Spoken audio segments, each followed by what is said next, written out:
আজকে যারা আব্বা মা হারায় ফেলেছি একটু হাত তুলে দেখান দে কাদের আব্বা মা দুনিয়ার মধ্যে নাই। বাবা মা হারারে, আব্বা মা হারা মানুষগুলো এখানে বসে আছে। আল্লাহ রব্বুল আলামিন আমাদের যাদের আব্বা নাই মা নাই, নবীজি বললেন হাতটা নামায় ফেলেন। নবীজি বললেন সাহাবীরা রে, তোমরা কেউ কি কবুল হজের সব পাইতে চাও? সাহাবীরা বলে ইয়া রাসূলুল্লাহ ইয়া হাবিবাল্লাহ, কে বানা চায়? আমার নবী বলেন সাহাবীরা রে, তোমাদের বাড়িতে যাদের আব্বা আছে মা আছে, বাড়ি যা শুধু একবার সালাম দিবা আসসালামু আলাইকুম, তোমার আমল নামে একটা কবুল হজের সব লেখা হয়ে যাবে। বাবা মার মুখের দিকে তাকাইলে ও যুবক, বাবা ডাক দিছে আমিরুল, বাবা ডাক দিছে রুহুল আমিন, বাবা ডাক দিছে শহীদুল ইসলাম, শুধু মুখের দিকে তাকাইবেন একটা করে কবুল হজের সব লেখা হয়ে যাবে। আমার নবীজি বললেন খালি আব্বার মুখের দিকে মার মুখের দিকে মায়ের নজরে তাকাবা, তোমার আমল নামে একটা করে কবুল হজের সব লেখা হয়ে যাবে। আমার নবীর সাহাবীরা বলে ইয়া রাসূলুল্লাহ ইয়া হাবিবাল্লাহ, এই কাজটা যদি একাধিকবার করি, আমার নবী বলেন যতবার তোমরা করবা ততটা আমল নামায় সব লেখা হবে। জোরে বলেন মারহাবা। ওরে আমি যদি যাই গো মারায়, বলেন আমি যদি যাই গো মারা বিদেশের মাটিতে, লাস্টায় আমার পৌঁছাই দিও মায়েরই কলেতে, বলো লাস্টায় আমার পৌঁছাই দিও মায়েরই কলেতে। বলো আমি যদি যাই গো মারা, আমি যদি যাই গো মারা বিদেশের মাটিতে, লাস্টায় আমার পৌঁছাই দিও মায়েরই কলেতে, লাস্টায় আমার পৌঁছাই দিও মায়েরই কলেতে। গ্রামবাসী রে,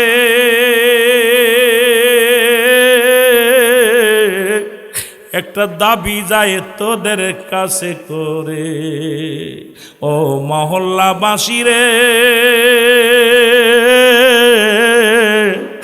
আমি বলি তোদের জন্মের পরে যে কোলেতে রাখছে আমার মা,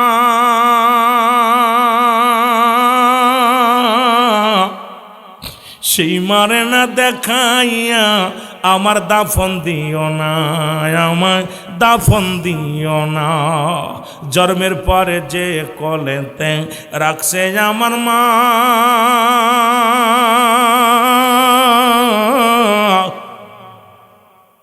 সেই মানে না দেখাইয়া আমার দাফন দিও না।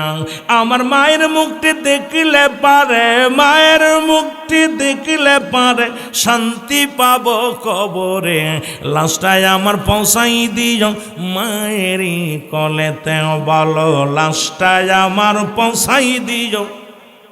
একটু সবাই চোখের পানি ছেড়ে ছেড়ে বলেন লাস্টায় আমার পৌঁছাই দিও মায়েরই কলেতে।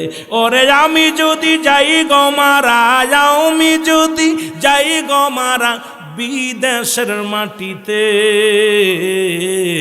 লাস্টায় আমার পৌঁছাই দিও মায়েরই কলেতে, ওরে লাস্টায় আমার পৌঁছাই দিও মায়েরই কলেতে। এই জগতে মায়ের মতো নাই কেউ আপন,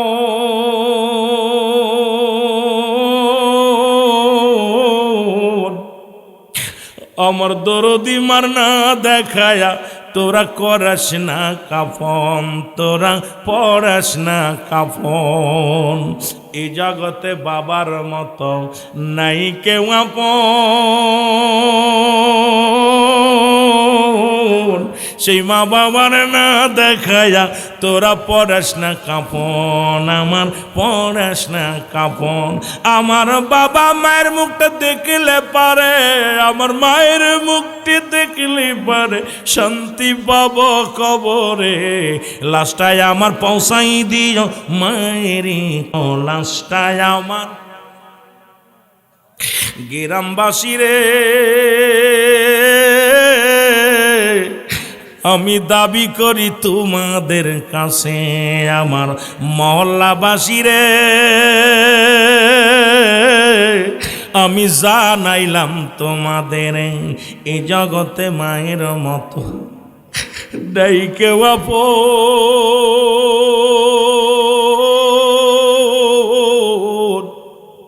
সেই মা বাবার না দেখায়া আমার দিশিনারে কাফন, আমার দিশিনারে দাফন। আমার মায়ের মুক্তি দেখলে পারে, মায়ের মুক্তি দেখলে পারে শান্তি পাব কবরে। লাশটায় আমার পৌঁছাই দিও মায়েরই কলেতে বলো, লাশটায় আমার পৌঁছাই দিও। ওরে চাচি বলো, ফুফু বলো, মায়ের মতো নয়।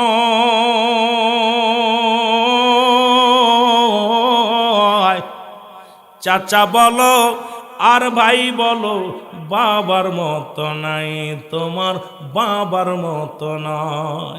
ওরে যতদিন মা থাকবে ধরায়, যতদিন বাবা থাকবে ধরায়, কাঁদবে সন্তানের আশায়, হস্ত তুলে করবে দোয়া, মাফ করো আল্লাহ তারে, মাফ করো আল্লাহ। জোরে জোরে চিল্লায় বলা যাবে না মারহাবা। এ দুনিয়ার মুসলমান,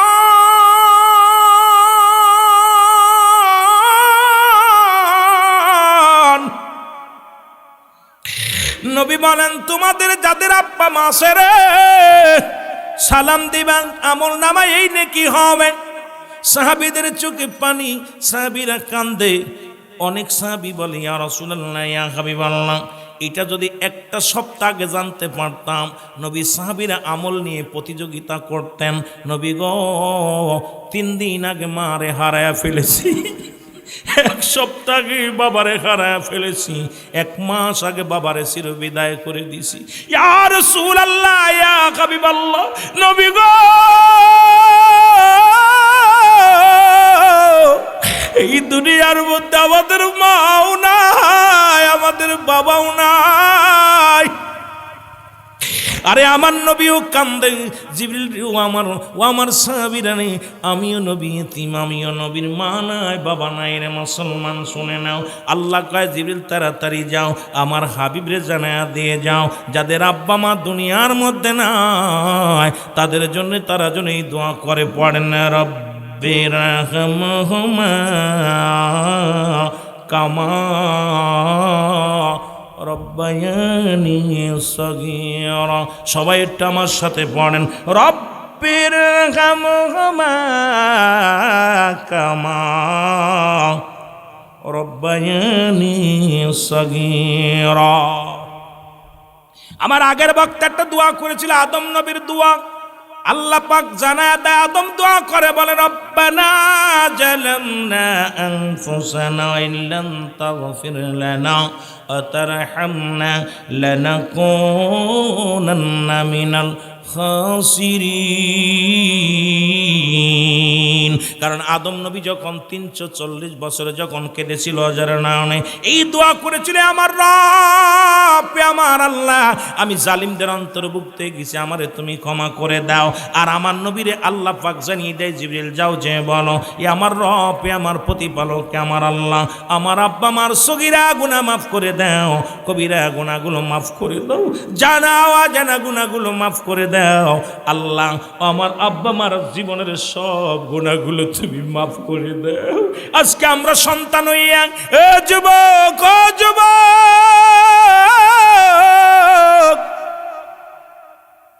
সেই আব্বা মারে বিদায় দিয়ে দিলাম। মৃত্যুর পরে বাবা মার প্রতি 7টা হক, মৃত্যুর আগে মোট 7টা হক, মোট 14টা হক। এই 14টা হক যদি আদায় না করো, তুমি দায়ী থাকবা রে মুসলমান। আজকে যারা আব্বা মা হারায়া ফেলেছেন তাদের জন্য আগে দিয়ে আসি। প্রথম মুসলমান শুনে নাও, শুনে নাও, 7টা হক আব্বা মার জন্য আদায় করবেন যারা আব্বা মা হারায়া ফেলেছেন। নাম্বার ওয়ান হলো মুসলমান, তাদের জন্য মাগফিরাত কামনা করো, সদা সর্বদাই মাগফিরাত কামনা করবেন আব্বা মার জন্য। ও যুবক, সদা সর্বদাই মাগফিরাত কামনা করবেন। 2 নাম্বার, তাদের জন্য সবরেসানি করবেন, যখনই সুযোগ পাবেন তাদের জন্য সবরেসানি করবেন। রব্বি কারীম, আব্বা মার গুনাহগুলো মাফ করে দাও, আমার আব্বা মা দুনিয়ার মধ্যে নেই। 2 নাম্বার হলো তাদের জন্য মুসলমান সবরেসানি করতে হবে। 3 নাম্বার হলো তাদের শরীয়ত মোতাবেক ওসিয়াত পূরণ করা লাগবে। এই দুনিয়ার মধ্যে ওসিয়াত করে গেছে, এগুলো পূরণ করা লাগবে, পালন করা লাগবে। আপনি কেমন ছেলে ও বাবা, অনেক বাবা মা দুনিয়া থেকে চলে গেছে, সন্তানের এগুলো আদায় করি না। মুসলমান 3 নাম্বার হলো তাদের ওসিয়াতগুলো পালন করতে হবে। 3 নাম্বার 4 নাম্বার মুসলমান শুনে নাও, তাদের দিনাদায়কগুলো পরিশোধ করতে হবে। যদি দিনাদায়ক থেকে থাকে মুসলমান, এগুলো আপনার পরিশোধ করতে হবে। 5 নাম্বার হলো যুবকেরা শুনে নাও, ও মুসলমান শুনে নাও, শুনে নাও, তার আত্মীয় স্বজন, আব্বা মায়ের আত্মীয় স্বজন যারা আছে তাদের সঙ্গে যোগাযোগ রাখতে হবে। মুসলমান তাদের সঙ্গে তাদের ভালোবাসতে হবে। ও মুসলমান শোনো, আমাদের যুগে এখন আব্বা মরে গেলে বাবার চাচা, আমাদের যে চাচা আছে তার চিনি না। 3 তলায় বাস করো, চাচাই ভিক্ষা করে খায়, চাচাই ব্যান চালায় খায়। এরা তুই চাকরি করো, তুই টাকার মালিক। ও যুবক, তোর বাবার ভাই ভালো নাই রে, তোর মার বোন ভালো নাই, তোর এই টাকা পয়সা হবে কি? বাবা মার আত্মীয় স্বজনের সঙ্গে ও মুসলমান যোগাযোগ রাখতে হবে। ভালো মুসলমান শুনে নাও, 6 নাম্বার বাবা মায়ের আত্মীয় স্বজনের যারা আছে তাদের সাহায্য সহযোগিতা করা লাগবে। এখন আমাদের যুগে এখন মুসলমান এইটা দেখবেন ঘরে ঘরে হয়ে গেছে। মা মারা গেলে খালার যত আত্মীয় স্বজন আছে তাদের চিনি না। নবী বলে, আনসারী রে, তুমি 3বার সালামের জবাব দিলা, তার মানে আর বুঝতে বাকি নাই, তুমি সালাম শুনেছিলে, তুমি উত্তর দাও নাই। আনসারী বলি, ইয়া রাসূলুল্লাহ, ইয়া হাবিবাল্লাহ, কেন জবাব দিই নাই আমি কেমনে আপনার বলবো? যদি একটু দয়া করে আমার বাড়িতে যাইতেন নবী গো, আমি বলতে পারতাম, কেন উত্তর দিই নাই? নবী বলে, চলো। এমনি আর নবীকে সর্বে গুণের গুণান্বিত করেন নাই। নবীজিকে বায়ানাত, উত্তম ব্যবহার, উত্তম আখলাক, উত্তম চরিত্র দিছে আমার আল্লাহ। আমার নবীজি রওনা হয়ে গেলেন। জয়া যখন রওনা দিয়ে চলে গেলেন আনসারীর বাড়িতে, আনসারী দরজা খুলে দিছে। দরজা খুলে দেওয়ার সঙ্গে সঙ্গে ভিতরে দেখতে পাইলেন আনসারী বিশাল বড় একটা গর্ত খোঁড়া। আল্লাহর নবী ডাক দিয়ে বলে, আনসারী রে, এত বড় গর্ত কেন খোঁড়া তোমার দরজায়? বলি, ইয়া রাসূলুল্লাহ, ইয়া হাবিবাল্লাহ, যখন আপনি আমাকে যখন সালাম দিয়েছিলেন, আমি আপনার সালামের জবাব দিতে পারি নাই। নবী গো, মায়ের নবী,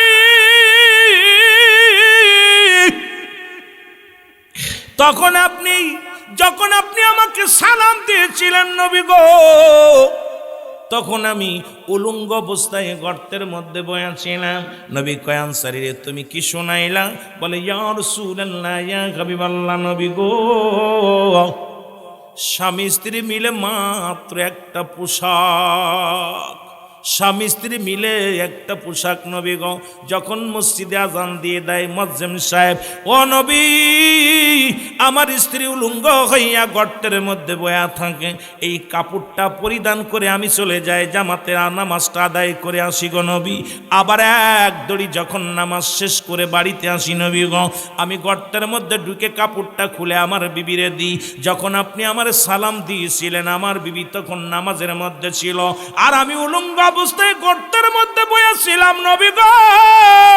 এই কারণে আপনার সালামের জবাব আমি দিতে পারি না। নবী বলে, আনসারী তুমি কি শুনাইলা? বলে, ইয়া রাসূলুল্লাহ, ইয়া হাবিবাল্লাহ, আমাদের স্বামী স্ত্রী মিলে মাত্র এক টুকরা কাপড় নবী গো। আমার নবী, আনসারীরা, আমি নবীজি কথা দিলাম রে, তোদের স্বামী স্ত্রী দুজনকেই আমি নবী জান্নাত নিয়ে যাব। জোরে জোরে চিল্লায় বলা যাবে না মারহাবা। এখন যদি বলি, এ মুসলমান, এই সরমইশাপুর জমিনের মধ্যে এমন কোন গরিব আছে রে যে ভিক্ষা করে খায়, যার গাছতলা বাড়ি, তার 2-4টে টুকরা কাপড় আছে? যদি নামাজের হিসাবটা রব্বে কারিম ধরে, এক ওয়াক্ত নামাজ কাজা গেলে মুসলমান 80 খুতবা পরিমাণ জাহান্নাম, যার এক খুতবা পরিমাণ হলো 2,88,00,000 বছর জাহান্নাম।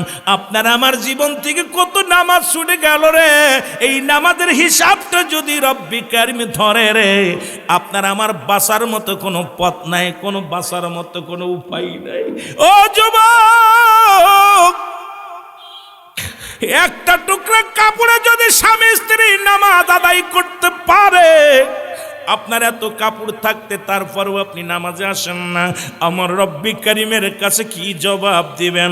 আমার নবীর সামনে কেমনে আপনি মুখ দেখাবেন? আমি আপনাদেরকে বলে যাই, এখন নামাজটা ও মুসলমান লাগবে কি লাগবে না?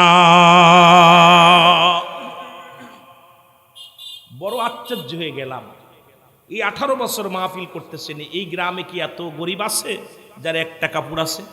জোরে বলেন না, আছে? প্রত্যেকেরই 2-4টা করে কাপড় আছে। জোরে বলেন, আছে কি না? আছে না আব্বা? আছে।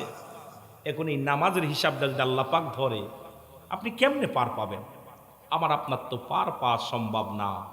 আমার বড় ভয় করে যে আল্লাহ রাব্বুল আলামিন যদি একটু কঠোর হয়, যদি একটু কঠোর হয় বান্দার উপরে, যদি সহানুভূতি না করে, যদি একটু দয়া না করে। আল্লাহ হলো সহায়, আমরা অসহায়। আল্লাহ হলো সবল, আমরা দুর্বল। এই দুর্বল মানুষগুলো রব্বে কারিম যদি একটু সহায় আমার আপনার উপরে না হয়, আপনার আমার কোনো বাসা কখনো সম্ভব না। জোরে বলেন ঠিক কি না? সম্ভব? জোরে বলেন সম্ভব। তাহলে নামাজের প্রতি এত গুরুত্ব আমার রাসূলুল্লাহ দিয়েছেন, কারণ নবীর কাছে 1 নাম্বার প্রিয় ছিল নামাজ। জোরে বলেন না মারহাবা। রাসূলুল্লাহর কাছে 1 নাম্বার প্রিয় ছিল কি? আরো জোরে বলেন না, নামাজ। এখন আপনি যদি নবীর উম্মাত বলে দাবি করেন, তাহলে কি আপনার নামাজকে আদায় করা লাগবে? এখন যদি আপনি নবীরে ভালো না বাসেন, আল্লাহর গোলাম হিসেবে যদি স্বীকৃতি না দেন যে আমি আল্লাহর গোলাম না, আমি নবীর উম্মাত না, আপনি যা করবেন করেন, আমার দরকার নাই। কিন্তু আল্লাহর নবীর উম্মাত হিসেবে যদি দাবি করতে হয়, আল্লাহর গোলাম হিসেবে যদি আপনার দাবি করতে হয়, অবশ্যই সালাত আদায় করতে হবে। জোরে বলেন ঠিক কিনা? আওয়াজ মনে হয় জোর নেই, কষ্ট পান? জোরে পান, কষ্ট পান? রাসূলুল্লাহর কাছে 1 নাম্বার প্রিয় ছিল নামাজ। নামাজ, নামাজ, সালাত। সেই নামাজের গুরুত্ব আমাদের ভিতরে নাই। রাসূলুল্লাহ যে নামাজের প্রতি কত গুরুত্ব ছিল দেখেন। রাসূলুল্লাহ একবার অসুস্থ হয়ে গেলেন, অসুস্থ হয়ে গেছেন। নবীজি জামাতে খালি নামাজ নয়, জামাতের গুরুত্ব কেমন লেগেছে। রাসূলুল্লাহ আম্মা জান আয়েশা সিদ্দিকাকে ডাক দিয়ে বলতে, আয়েশা তোমার আব্বাজানকে বলবা আমতি করতে। জোরে বলেন না মারহাবা। আর একটু জোরে বলেন না। রাসূলুল্লাহ অসুস্থ, বেহুশ হয়ে গেছেন। নবীজি কয়েকবার উঠলেন, উঠা বলে, আয়েশা নামাজ হয়েছে নি? ইয়া রাসূলুল্লাহ এখনো হয়নি। এরপরে যখন হযরত আবু বকর সিদ্দিক রাদিয়াল্লাহু তাআলা উনি ইমামতি করতেছেন, মুসল্লিরা পিছে নামাজে দাঁড়িয়ে নামাজ আদায় করতেছেন, নবীজি বললেন, আয়েশা রে আমার একটু মাথাটা উঁচু করে ধরো। নবীজি আয়েশা আম্মা জান আয়েশা সিদ্দিকা মাথাটা উঁচু করে দিলেন রাসূলুল্লাহ পাক সাল্লাল্লাহু আলাইহি ওয়াসাল্লামের। আর নবীজিকে আমার নবীজি বললেন, আয়েশা জানালার কাপড়টা একটু সরায় দাও, একটু দেখতে দাও। যখন জানালার কাপড় সরাই দিলেন, নবীজি হাওমাও করে কেঁদে দিলেন, চোখ দিয়ে দরদর করে পানি ছেড়ে দিলেন। নবীজি বলতেছেন, আম্মা জান আয়েশা চিন্তা করে, হারে আমার নবী জীবিত থাকতে ইমাম পরিবর্তন, তার মানে আমার নবী মনে হয় আর দুনিয়ার মধ্যে বেশি দিন থাকবে না। রাসূল পাক সাল্লাল্লাহু আলাইহি ওয়াসাল্লাম মনে হয় বিদায় নিবে। দ্বিতীয় হলো আমার নবীজি কাঁদতেছে, মনে হয় আমার আব্বাজান ইমামতি করতেছে। একে হলো স্বামী, ওদিক হলো আব্বাজান। আম্মা জান আয়েশা সিদ্দিকার বাবা ছিল হযরত আবু বকর সিদ্দিক রাদিয়াল্লাহু তাআলা, এদিকে স্বামী ছিল রাহমাতাল লিল আলামিন। জোরে বলেন না মারহাবা। আর একটু জোরে বলেন না। এখন আমার দেশের অনেক বক্তা এটাকে নিয়েও সমালোচনা করে। এই বুকার দলেরা স্বামী স্ত্রীর প্রতি মর্যাদা লাভের জন্যে রাসূলুল্লাহ পাক সাল্লাল্লাহু আলাইহি ওয়াসাল্লাম যখন বিয়ে করলেন, নবীর বয়স যখন 25, আম্মা জানের বয়স তখন 40, খাদিজাতুল কুবরা। নবীজি বিয়ে করলেন এই বয়সে, 25 বছরের একজন যুবক, তরতাজা যুবক বিয়ে করলেন 40 বছরের একটা নারীকে। এই জন্যে বিয়ে করলেন যে তোমার স্বামীর যদি বয়স কম হয়, খবরদার স্বামীকে যেন অবজ্ঞ না করে, স্বামীকে যদি কটত্ব না করে, স্বামীর প্রতি যেন শ্রদ্ধাশীল হয়। আম্মা জান খাদিজাতুল কুবরা আমার নবীর এত ভালোবাসতেন। নবীজি আম্মা জান আয়েশা সিদ্দিকা ইন্তেকালের পরেও নবীজি আয়েশা খাদিজার কথা মনে করে মাঝে মাঝে কাঁদতেন, মাঝে মাঝে চোখের পানি ফেলতেন। আমার বাবারা আমার এত ভালোবাসতেন। আবার নবীর বয়স যখন 53, আলেম ওলামা গভীর মনোযোগ, নবীজি বিয়ে করলেন আম্মা জান আয়েশা সিদ্দিকাকে। কেন বিয়ে করলেন? তোমার স্বামী যদি বুড়া হয় আর তোমার স্ত্রী যদি বয়স কম হয়, তবুও যেন তোমার স্বামীর প্রতি যেন অবজ্ঞ না করো, স্বামীকে সম্মান করো, ইজ্জত করো। এই যে রাসূল পাক সাল্লাল্লাহু আলাইহি ওয়াসাল্লাম বুড়া বয়সে বিয়ে করলেন, একদম শেষ বয়সে বিয়ে করলেন আম্মা জান আয়েশা সিদ্দিকা। তখন তার বয়স ছিল সবে মাত্র 7-9 বছরের বাসর। কিন্তু নবীজি কেন করলেন? এটা করার পিছনে একটা হাকিকত, স্ত্রীরা যেন কখনো স্বামীর উপর খবরদারি না করতে পারে, স্বামীর উপরে মস্তানি না করতে পারে, স্বামীর উপরে যেন রাহবার না দাঁড়াইতে পারে, সে যেন স্বামীকে স্বামী হিসেবেই মানে, স্বামীর প্রতি যেন শ্রদ্ধাশীল হয়। আম্মাজান আয়েশা সিদ্দিকাও একই অবস্থায় নবীকে ভালোবাসছেন, কিন্তু আমরা উল্টাপাল্টা ভুল বুঝাই।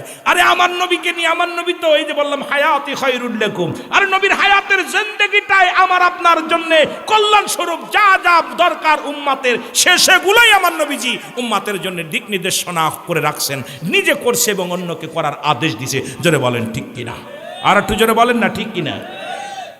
দেখেন না, নবীজি মাটি কাটছে, নবীজি মাটি টানছে, নবীজি বকরি চড়াইছে, আবার আমার নবী রাজত্বায় পালন করেছে। নবীজি তালিযুক্ত কাপড় গায়ে দিছে, আবার নবীজি একটা জামা গায়ে দিছে, যে শার্ট নবীজি যে পাঞ্জাবিটা গায়ে দিছে তার দাম ছিল তৎকালীন জামানায় 42,000 দিরহাম, যা পৃথিবীর কোনো রাজা বাদশাও করতে পারে নাই। এই জন্য নবীজি আমার কোনো উম্মাদ যদি গরিব হয় সেজন্য কষ্ট না পায়, আমার নবীজি গরিবত্তা এই জন্য দেখাইছে যে আমি নবী হইয়া মাটি কাটতেছি, মাটি টানতেছি, আমার উম্মাতের অনেকের দিন মজুরি হবে, তারা যেন কষ্ট না পায়। আবার নবীজি বাদশা ছিল, বাদশাহ মোল্লা তুমি এমপি হও, মন্ত্রী হও, তুমি চেয়ারম্যান হয়েছো, মেম্বার হয়েছো, অহংকার করো না, কারণ ও যেন অহংকার না করে। আমার নবীজি বাদশারও বাদশা ছিলেন, কারণ একটাই হলো যে আমার উম্মাতের ভিতরে কেউ ধনী হবে, কেউ গরিব হবে, কেউ যেন অহংকার না করে, কেউ যেন কষ্ট না পায়। জোরে বলেন ঠিক কিনা। এগুলো বোঝানোর জন্যে আমি আশ্চর্য হয়ে যাই নবীর গুণাগুণ নিয়ে যখন আলোচনার মধ্যে ডুবি, তখন এত মজা লাগে যে নবীজির প্রতিটা কর্মকাণ্ড মাতের জন্য একটা দিক নির্দেশনা বয়ে আনছে।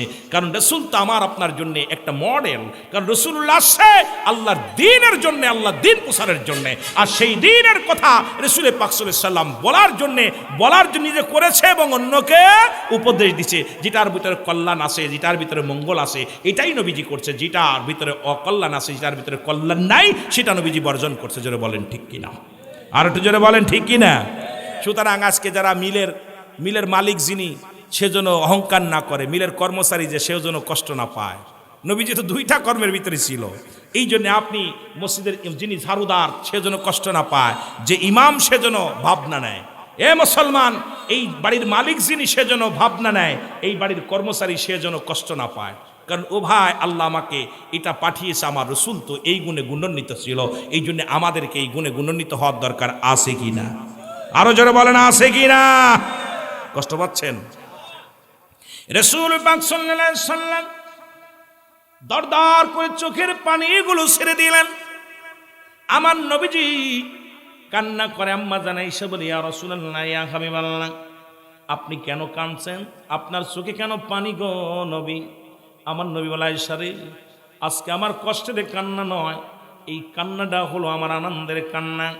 কারণ আমি নবী এই নামাজের জন্য কত কষ্ট করলাম, এই জামাতের জন্য কত কষ্ট করলাম। আমি নবী নামাজের জন্য সাহাবীদেরকে দাওয়াত দিছি, কতই নামার উপর আক্রমণ হয়েছে, কত নির্যাতন সহ্য করেছি আমি নবী। এই নামাজের কথা বলার কারণে, এই ইমানের কথা বলার কারণে আমি নবী জর্জরিত হয়েছি, কষ্ট পেয়েছি। আজকে আমি দু চোখ ভরে দেখতে পারলাম, যাবার সময় আমার চলে যাওয়ার সময় আছে, আমি দু চোখ ভরে দেখতে পারলাম আমার উম্মাতিরা জামাতে নামাজের মুসলমান জামাতে নামাজ আদায় করতেছে। আর একটু জোরে বলেন না মারহাবা। আমি নবী এটা আনন্দের কান্না যে আমি চলে গেলেও দুঃখ নাই, আমার উম্মাতিরা সালাত আদায় করবে, শুধু একাকী নয় জামাতের সঙ্গে আদায় করবে। এই জন্য নবীর উম্মাতিরা শুনে নাও, এই নামাজের প্রতি গুরুত্ব দিয়েছেন আমার নবীজি। নামাজের যত্নবান হও। নামাজ কাফের এবং মুসলমানদের মধ্যে পার্থক্য হলো সলাৎ, সলাৎ, সলাৎ। নামাজ মুসলমান শুনে নাও, কাফের নামাজ ছেড়ে দেয় আর মুসলমান নামাজ ধরে। সুতরাং এই নামাজের প্রতি গুরুত্ব আমাদের দরকার আছে কি না? তবে খেয়াল রাখা লাগবে, লা সালাহ কখন ইল্লা ব্যতীত, হুজুর মানে হাজার নাজের, কল মানে আত্মা, সলাৎ মানে নামাজ।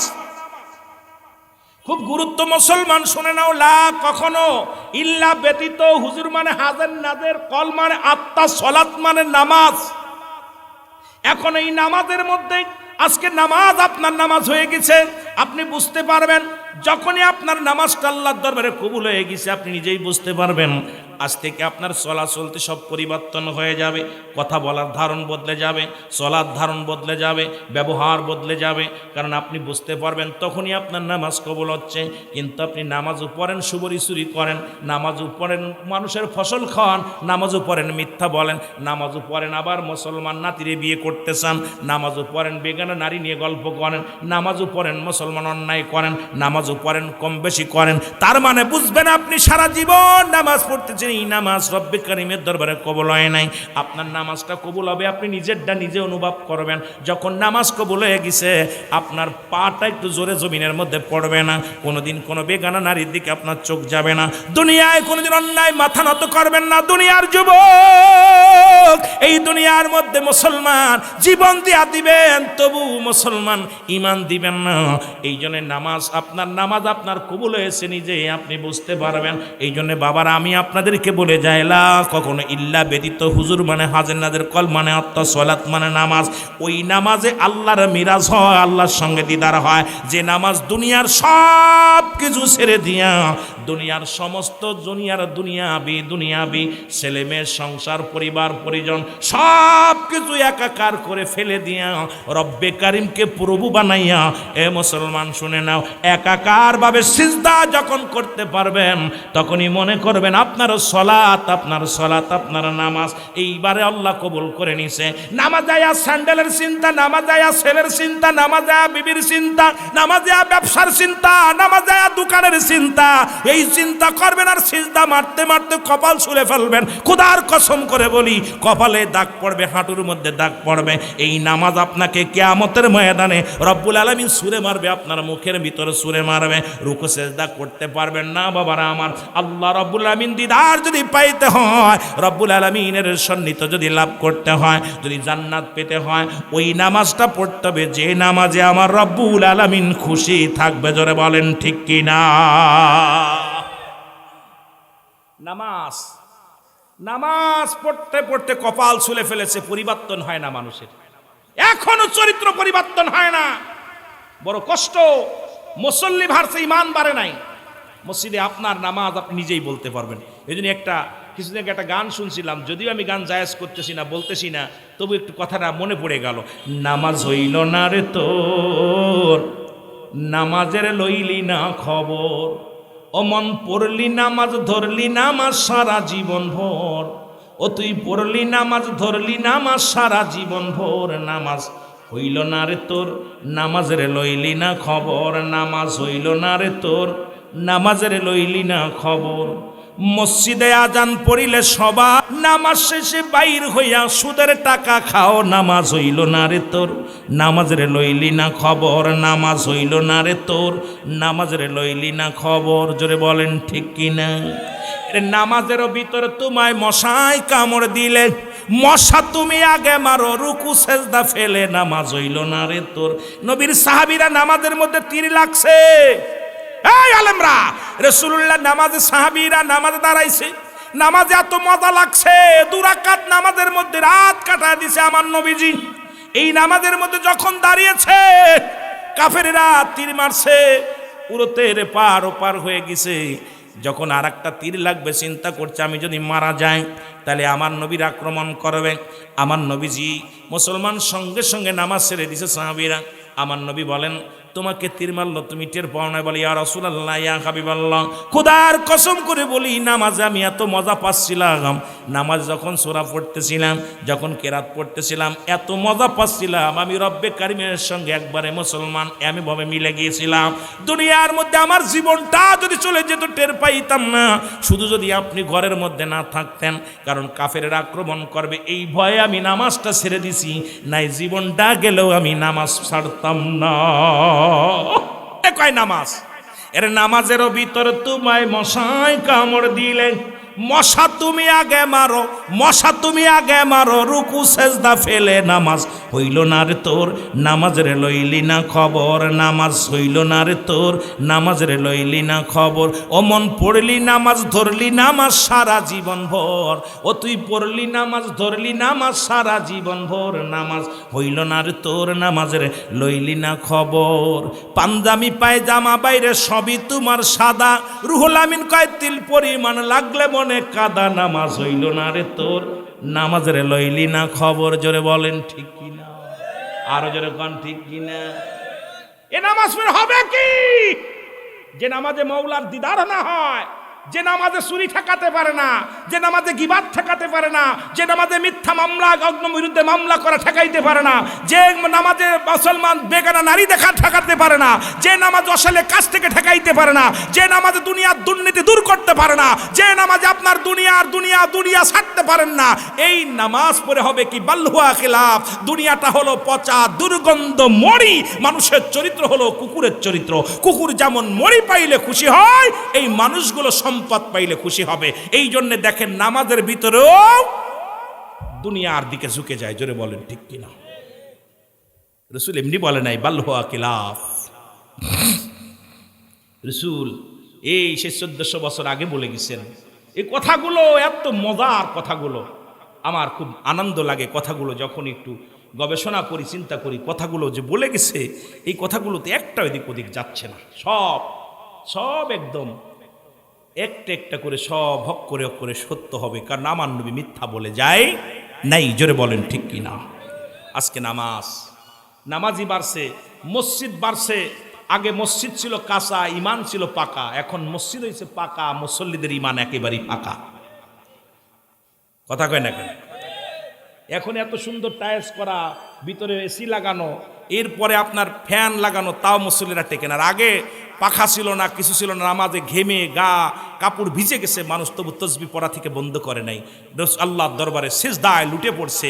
মানুষগুলো এত কষ্টের মধ্যেও রব্বে কারিমকে গোলাম হিসেবে, রব্বে কারিমের গোলাম হিসেবে এই বান্দা মাথা লুটিয়ে পড়ছে, আল্লাহর দরবারে সিজদা দিচ্ছে। জোরে বলেন ঠিক কিনা। কিন্তু সব পরিবর্তন হয়ে গেছে, সব ডিজিটাল করতেছি। ডিজিটাল করতে করতে জীবনটা শেষ। জাহান্নামে যাওয়াটা আমরা মনে করি সহজ করে ফেলতেছি। এ আমার ভাইয়েরা, আমার বন্ধুরা, আমার রব্বুল আলামিন আপনাকে আমাকে যে দুনিয়ার মধ্যে পাঠাইলেন তার গোলামি করার জন্য। গোলাম শোনে না, গোলামের গোলামি করা এই দায়িত্ব আপনার আমার ভিতরে। কারণ রব্বে কারিম যখন তামাম পৃথিবী সৃষ্টি করলেন, আপনাকে আমাকে সামনে নিয়ে আপনি আমি ছিলাম, সমস্ত রুহের জগৎ ছিল। রব্বুল আলামিন ডাক দেবার আলাস্তু বিরাব্বিকুম, আমি কি তোমাদের রব নয়? আমি কি তোমাদের প্রভু নয়? এই যে কত সুন্দর মজার বিষয়, এইবার বুঝবেন, এইবার বুঝে নেবেন কেন গোলামি করবেন না। গোলামি করার পিছনে একটা কারণ আছে। আপনি স্বীকার করেছেন যখন আপনি একজনের মেয়ে বিয়ে করবেন, যখন আপনার প্রতি কবুল করবে, যখন এজাব কবুল হয়ে যাবে, তখন তো আপনার হুকুম মানা লাগবে, আপনার কাছে থাকা লাগবে, আপনার সংসারের কাজ করা লাগবে। তদ্রূপ রব্বে কারিম যখন আপনাকে আমাকে দুনিয়ার মধ্যে যখন পাঠাবে, এই রুহের জগৎকে সামনে নিয়ে আল্লাহ বলেন, আমি কি তোমাদের রব নয়? আমি কি তোমাদের প্রভু নয়? সবাই বলছিলাম কালু বালা, স্বীকার করলাম আপনি আমাদের প্রভু, আপনি আমাদের রব, আপনি আমাদের মালিক। সুতরাং যেহেতু মালিক বলে স্বীকার করলাম, এখন মালিকের হুকুম না মানার কোনো কারণ নাই। অবশ্যই মালিকের হুকুম মানতে হবে। জোরে বলেন ঠিক কিনা। বাঁচার মতো পথ নাই। আপনি কথার কথা, আপনাদের মধুখালী মিল, টেস্ট কৃষি মিল, জনের আখের মিল, চিনির মিল, এই চিনের মিলে যারা চাকরি করে, এখন চাকরি কর্মচারীর যে কাজ, এই কাজ যদি না করে মালিক কি বেতন দিব? কথা বলেন, বেতন দিব? ইমাম সাহেব যদি নামাজ না পড়ায়, আমাদের যে কমিটি আছে টাকা দিব? কথা বলেন না কেন, দিব? এই জন্য আমার বাবারা, আল্লাহ রাব্বুল আলামিন তো একবারে ডাইরেক্ট বলছে, আমি কি তোমাদের রব? সব রুহের জগৎ মাথা নত করে আছে। আল্লাহ কালাস্তু বিরাব্বিকুম, আমি কি তোমাদের রব না, প্রভু না? সব বাক্যে এক বাক্য বলেছিলাম কালু বালা, স্বীকার করলাম আপনি আমাদের রব, আপনি আমাদের মালিক, আপনি আমাদের আইনদাতা, আপনি আমাদের বিচারদাতা, আপনি আমাদের রিজিক দাতা, আপনি আমাদের সব কিছু এক বাক্যে স্বীকার করছি। এখন রব্বে কারিমের যদি গোলামি না করি, যদি আমার আল্লাহর যদি হুকুম না মানি, আমার রব কি আমাকে রাখবে না বাদ দিবে? কথা বলেন, বাদ দিবে? কোথায় দিবে? আল্লাহ বলে বিসমিল্লাহির রাহমানির রাহিম, উইদ্দাতু লিল কাফিরিন। আল্লাহ বলে বেঈমান যারা, কাফের, অস্বীকার করলো যারা, এদের জন্য আমি আল্লাহ রেখে দিলাম একটা নয়, দুটি নয়, সাতটা জাহান্নাম। কয়টা জাহান্নাম? জোরে বলেন কয়টা? কিরা কিরা যাবেন একটু হাত তুলে দেখান দি। একটা লোকও নাই। কেমন কিপটে মানুষ, একটাও জান্নাতে যাইতে চান না, জান্নাতে যাইতে চান না কেউ। তাহলে আল্লাহর হুকুম মানতে হবে, কথা বলেন মানতে হবে। এ আমার ভাইরা, আমার বন্ধুরা, আমার গভীর মনোযোগ। যদিও যে কথাগুলো বললাম, আমার নবীজি বললেন তোমরা কেউ কি কবুল হজের সব পাইতে চাও, এই নামাজের মধ্যে নিয়ে আলোচনা যদি করি রাতকে রাত কেটে যাবে। সলাৎ সলাৎ সলাৎ, কারণ ওই বললাম ৮০-৮২ বার তাগিদ দিছে আল্লাহ রাব্বুল আলামিন নামাজের বিষয় নিয়ে। আমার ভাই বলছে ভাই একটু আব্বা মার কথাও বলবেন। আব্বা মার হক ওই পৃথিবীর মধ্যে 14টা। কয়টা? জোরে বলেন কয়টা? আর একটু জোরে বলেন কয়টা? আব্বা মার প্রতি হক আছে কয়টা? কয়টা? আর আস্তে না জোরে কইবেন। 14টা হকের ভিতরে মুসলমান এন্তেকালের পরে হলো 7টা। দুনিয়ায় জীবিত থাকতে 7টা। আজকে যারা আব্বা মা হারায় ফেলেছি একটু হাত তুলে দেখান দে কাদের আব্বা মা দুনিয়ার মধ্যে নাই। বাবা মা হারারে, আব্বা মা হারা মানুষগুলো এখানে বসে আছে। আল্লাহ রব্বুল আলামিন আমাদের যাদের আব্বা নাই মা নাই, নবীজি বললেন হাতটা নামায় ফেলেন। নবীজি বললেন সাহাবীরা রে তোমরা কেউ কি কবুল হজের সব পাইতে চাও? সাহাবীরা বলে ইয়া রাসূলুল্লাহ ইয়া হাবিবাল্লাহ, কে বানা চায়? আমার নবী বলেন সাহাবীরা রে তোমাদের বাড়িতে যাদের আব্বা আছে মা আছে, বাড়ি যা শুধু একবার সালাম দিবা আসসালামু আলাইকুম, তোমার আমল নামে একটা কবুল হজের সব লেখা হয়ে যাবে। বাবা মার মুখের দিকে তাকাইলে ও যুবক, বাবা ডাক দিছে আমিরুল, বাবা ডাক দিছে রুহুল আমিন, বাবা ডাক দিছে শহীদুল ইসলাম, শুধু মুখের দিকে তাকাইবেন একটা করে কবুল হজের সব লেখা হয়ে যাবে। আমার নবীজি বললেন খালি আব্বার মুখের দিকে মার মুখের দিকে মায়ের নজরে তাকাবা, তোমার আমল নামে একটা করে কবুল হজের সব লেখা হয়ে যাবে। আমার নবীর সাহাবীরা বলে ইয়া রাসূলুল্লাহ ইয়া হাবিবাল্লাহ, এই কাজটা যদি একাধিকবার করি, আমার নবী বলেন যতবার তোমরা করবা ততটা আমল নামায় সব লেখা হবে। জোরে বলেন মারহাবা। ওরে আমি যদি যাই গো মারা, বলেন আমি যদি যাই গো মারা বিদেশের মাটিতে, লাশটায় আমার পৌঁছাই দিও মায়েরই কলেতে, বলো লাশটায় আমার পৌঁছাই দিও মায়েরই কলেতে। বলো আমি যদি যাই গো মারা, আমি যদি যাই গো মারা বিদেশের মাটিতে, লাশটায় আমার পৌঁছাই দিও মায়েরই কলেতে, লাশটায় আমার পৌঁছাই দিও মায়েরই কলেতে। গ্রামবাসী রে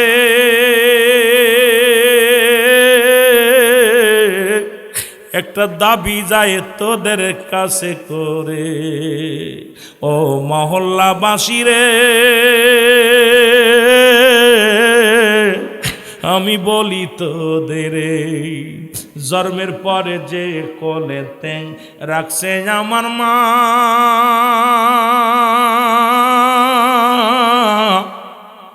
সেই মারে না দেখাইয়া আমার দাফন দিও না, আমার দাফন দিও না। জন্মের পরে যে কোলেতে রাখছে আমার মা,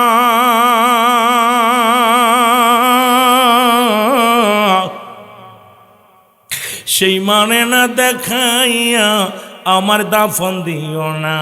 আমার মায়ের মুখটি দেখলে পারে, মায়ের মুখটি দেখলে পারে শান্তি পাবো কবরে, লাশটায় আমার পৌঁছাই দিও মায়েরই কলেতে, বলো লাশটায় আমার পৌঁছাই দিও। একটু সবাই চোখের পানি ছেড়ে ছেড়ে বলেন লাশটায় আমার পৌঁছাই দিও মায়েরই কলেতে। ওরে আমি যদি যাই গো মারা, আমি যদি যাই গো মারা বিদেশের মাটিতে, লাশটায় আমার পৌঁছাই দিও মায়েরই কলেতে, ওরে লাশটায় আমার পৌঁছাই দিও মায়েরই কলেতে। এই জগতে মায়ের মতো নাই কেউ আপন,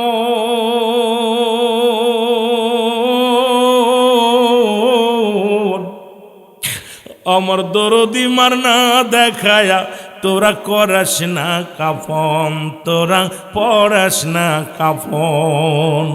এই জগতে বাবার মতো নাই কেউ আপন,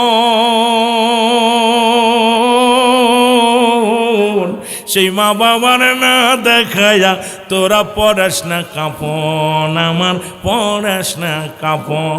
আমার বাবা মায়ের মুখটা দেখলে পারে, আমার মায়ের মুখটি দেখলে পারে শান্তি পাবো কবরে।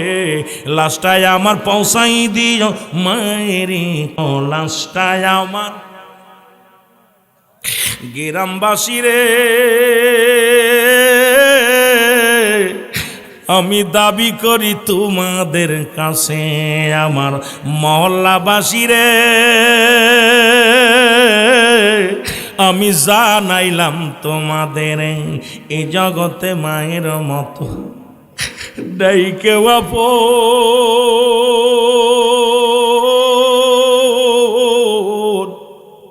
সেই মা বাবার না দেখায়া আমার দিশিনারে কাফন, আমার দিশিনারে দাফন। আমার মায়ের মুখটি দেখলে পারে, মায়ের মুখটি দেখলে পারে শান্তি পাবো কবরে। লাশটায় আমার পৌঁছাই দিও মায়েরই কলেতে, বলো লাশটায় আমার পৌঁছাই দিও। ওরে চাচি বলো, ফুফু বলো, মায়ের মতো নয়।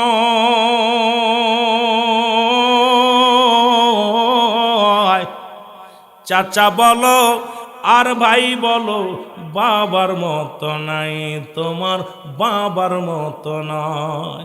ওরে যতদিন মা থাকবে ধরায়, যতদিন বাবা থাকবে ধরায়, কাঁদবে সন্তানের আশায়, হস্ত তুলে করবে দোয়া, মাফ করো আল্লাহ তারে, মাফ করো আল্লাহ। জোরে জোরে চিল্লায় বলা যাবে না মারহাবা। এ দুনিয়ার মুসলমান,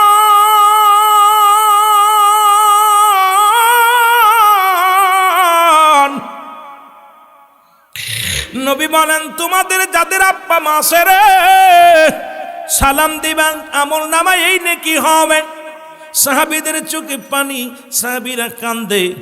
অনেক সাহাবী বলে ইয়া রাসূলুল্লাহ, ইয়া হাবিবাল্লাহ, এটা যদি একটা সপ্তাহ আগে জানতে পারতাম। নবী সাহাবীরা আমল নিয়ে প্রতিযোগিতা করতেন। নবী গো 3 দিন আগে মারে হারায়া ফেলেছি, 1 সপ্তাহ আগে বাবারে হারায়া ফেলেছি, 1 মাস আগে বাবারে চির বিদায় করে দিছি। ইয়া রাসূলুল্লাহ, ইয়া হাবিবাল্লাহ, নবী গো এই দুনিয়ার মধ্যে আমাদের মাও নাই, আমাদের বাবাও নাই। আরে আমার নবীও কান্দে, জিবরিল ও আমার সাহাবীরা নেই, আমিও নবী এতিম, আমিও নবীর মা নাই বাবা নাই রে মুসলমান শুনে নাও। আল্লাহ কয় জিবরিল তাড়াতাড়ি যাও, আমার হাবিবরে জানায়া দিয়ে যাও, যাদের আব্বা মা দুনিয়ার মধ্যে নাই তাদের জন্য, তারা জন্য এই দোয়া করে পড়েন, রব্বি রাহমহুমা কামা রব্বায়ানি সগীরা। সবাই একটু আমার সাথে পড়েন, রব্বি রাহমহুমা কামা রব্বায়ানি সগীরা। আমার আগের বক্তা একটা দোয়া করেছিল, আদম নবীর দোয়া। আল্লাহ পাক জানায় দেয়, আদম দোয়া করে বলে, রব্বানা জালামনা আনফুসানা ইল্লাম তাগফির লানা ওয়া তারহামনা লানাকুনান্না মিনাল খাসিরিন। কারণ আদম নবী যখন 340 বছরে যখন কেঁদেছিল অজানা নামে, এই দোয়া করেছিল, আমার রব, আমার আল্লাহ, আমি জালিমদের অন্তর্ভুক্ত গেছি, আমারে তুমি ক্ষমা করে দাও। আর আমার নবীরে আল্লাহ পাক জানিয়ে দেয়, জিবরিল যাও যে বলো, এ আমার রব, আমার প্রতিপালক, আমার আল্লাহ, আমার আব্বা মার সগীরা গুনাহ মাফ করে দাও, কবিরা গুনাহগুলো মাফ করে দাও, জানা অজানা গুনাহগুলো মাফ করে দাও। আল্লাহ আমার আব্বা মার জীবনের সব গুনাহগুলো তুমি মাফ করে দাও। আজকে আমরা সন্তান হইয়া, এ যুবক, ও যুবক,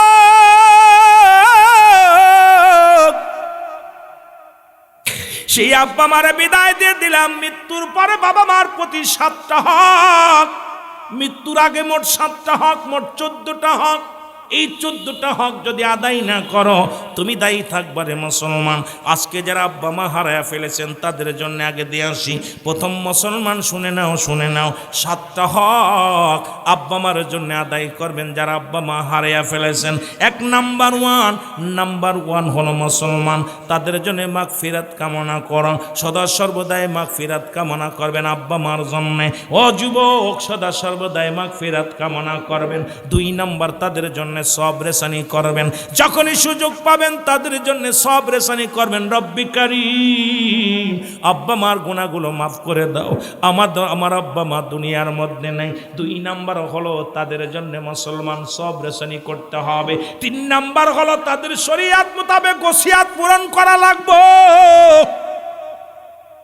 এই দুনিয়ার মধ্যে ওসিয়াত করে গেছে, এগুলো পূরণ করা লাগবে, পালন করা লাগবে। আপনি কেমন ছেলে? ও বাবা, অনেক বাবা মা দুনিয়া থেকে চলে গেছে, সন্তানের এগুলো আদায় করি না। মুসলমান 3 নাম্বার হলো তাদের ওসিয়াতগুলো পালন করতে হবে। 3 নাম্বার, 4 নাম্বার মুসলমান শুনে নাও, তাদের দিনাদায়কগুলো পরিশোধ করতে হবে। যদি দিনাদায়ক থেকে থাকে মুসলমান, এগুলো আপনার পরিশোধ করতে হবে। 5 নাম্বার হলো যুবকেরা শুনে নাও, ও মুসলমান শুনে নাও, শুনে নাও, তার আত্মীয় স্বজন, আব্বা মায়ের আত্মীয় স্বজন যারা আছে তাদের সঙ্গে যোগাযোগ রাখতে হবে। মুসলমান তাদের সঙ্গে তাদের ভালোবাসতে হবে। ও মুসলমান শোনো, আমাদের যুগে এখন আব্বা মরে গেলে বাবার চাচা, আমাদের যে চাচা আছে তার চিনি না। 3 তলায় বাস করো, চাচাই ভিক্ষা করে খায়, চাচাই ব্যান চালায় খায়। এরা তুই চাকরি করো, তুই টাকার মালিক। ও যুবক, তোর বাবার ভাই ভালো নাই রে, তোর মার বোন ভালো নাই, তোর এই টাকা পয়সা হবে কি? বাবা মার আত্মীয় স্বজনের সঙ্গে ও মুসলমান যোগাযোগ রাখতে হবে। ভালো মুসলমান শুনে নাও, 6 নাম্বার, বাবা মায়ের আত্মীয় স্বজনের যারা আছে তাদের সাহায্য সহযোগিতা করা লাগবে। এখন আমাদের যুগে এখন মুসলমান এইটা দেখবেন ঘরে ঘরে হয়ে গেছে। মা মারা গেলে খালার যত আত্মীয় স্বজন আছে তাদের চিনি না। নামাজ ছেড়ে দেয়া কবিরা গুনাহ, মিথ্যা বলা কবিরা গুনাহ, বেগানা নারীর সঙ্গে দেখা দেয়া কবিরা গুনাহ, বেগানা পুরুষের সঙ্গে দেখা দিয়া কবিরা গুনাহ। হয়তো আমার ওয়াজ শুনে অনেক আলেমের কষ্ট লাগবো। আজকে যারা যাদের সঙ্গে দেখা দিয়া জায়েজ তাদের সঙ্গে বিয়ে করা হারাম, যাদের সঙ্গে দেখা দিয়া হারাম তাদের সঙ্গে বিয়ে করা জায়েজ। আজকে বাংলাদেশের মধ্যে পর্দা নাই, বড় কষ্টের মধ্যে আসি রে যুবক। আজকে সমাজ নষ্ট, নামাজ যেমন ফরজ, পর্দাও তেমনি ফরজ। আজকে ওয়াজগুলো করতে হয়, বড় কষ্ট হয়। কোন দিক থেকে কোন দিকে যাবো রে মুসলমান? এই গুনাহগুলো মিথ্যা বলা কবিরা গুনাহ, বেগানা নারীর সঙ্গে দেখা দিয়া কবিরা গুনাহ, বেগানা পুরুষের সঙ্গে দেখা দিয়া কবিরা গুনাহ। এইগুলো গুনাহগুলো মাফ করাইতে যদি চাও, আল্লামা কুতুবী রাহমাতুল্লাহ বয়ান করো, দুনিয়ার মানুষ শোনো,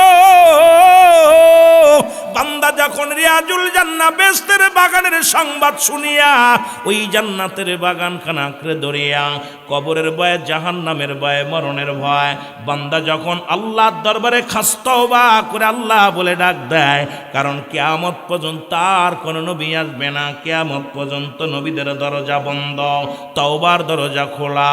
ও যুবক, একটু দিয়ে খেয়াল করে শোনো, কারণ কার জীবনের শেষ মাহফিল বলতে পারি না, কার জীবনের শেষ রাত বলতে পারি না। বান্দা যখন জীবনের গুনার কথা মনে করিয়া খাস তওবা করে ডাকতে বলে, রব্বুল আলামিন,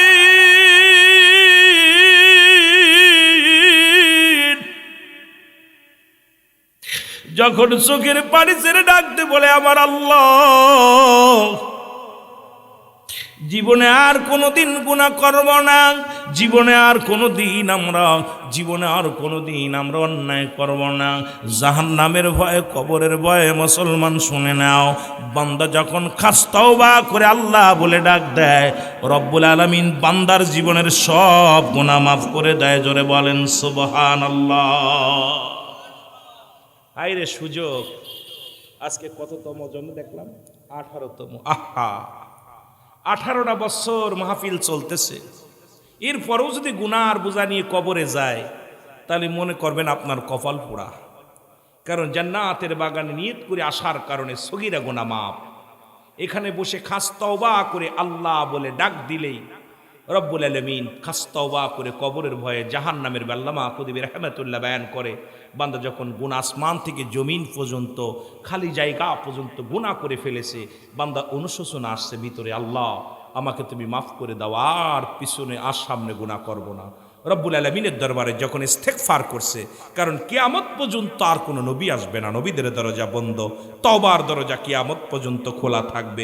সঙ্গে সঙ্গে আমার আল্লাহ রব্বুল আলামিন বান্দার জীবনের সব গুনাহ মাফ করে দিবে। জোরে বলেন না সুবহান।